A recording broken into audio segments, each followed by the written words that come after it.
Bonjour. Nous avons vu hier que l'on devait veiller à se consacrer du temps pour se reposer, dormir et se relaxer. Nous allons aujourd'hui imaginer ceci en comparant notre corps à une belle mécanique. Et comme toute belle mécanique, il faut veiller à son entretien et surtout à sa bonne maintenance.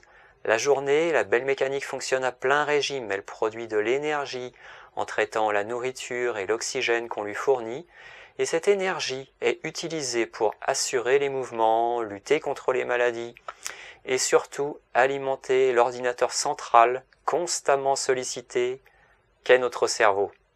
Ces fortes dépenses d'énergie doivent à un moment donné être limitées au maximum pour que la belle mécanique puisse se mettre au repos, s'auto-contrôler et réparer les éléments endommagés, ranger les dossiers de l'ordinateur central, et tout cela se fera si seulement le corps et le mental ont été placés en état de veille, en état de pause.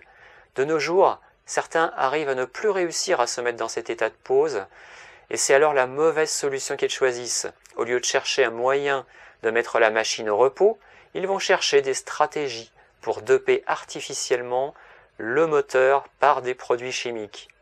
C'est comme cela que l'on devient le premier pays au monde en termes de consommation de médicaments pour réduire le stress, pour augmenter les performances ou pour dormir. Mais contrer la nature ne dure qu'un temps et la machine bientôt fera savoir qu'elle ne cautionne pas ces stratégies artificielles et la qualité de vie se dégradera alors petit à petit, si ce n'est plus brutalement. Comme vous le savez, tout est lié.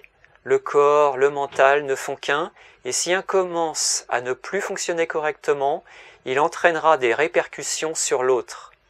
Donc vous avez bien compris qu'il est beaucoup plus intéressant d'installer dans votre vie des périodes de repos, de récupération, plutôt que de chercher à pousser la mécanique dans ses derniers retranchements, ce qui pourrait s'apparenter à un suicide. Aujourd'hui, nous allons donc nous demander si nous utilisons ce genre de stratégie suicidaire, à savoir si nous avons pris l'habitude d'utiliser des médicaments pour la moindre baisse de forme, au lieu d'analyser le pourquoi de cette baisse de forme, comme par exemple, dans la plupart des cas, un simple manque de repos. Sur ce, à demain et portez-vous bien.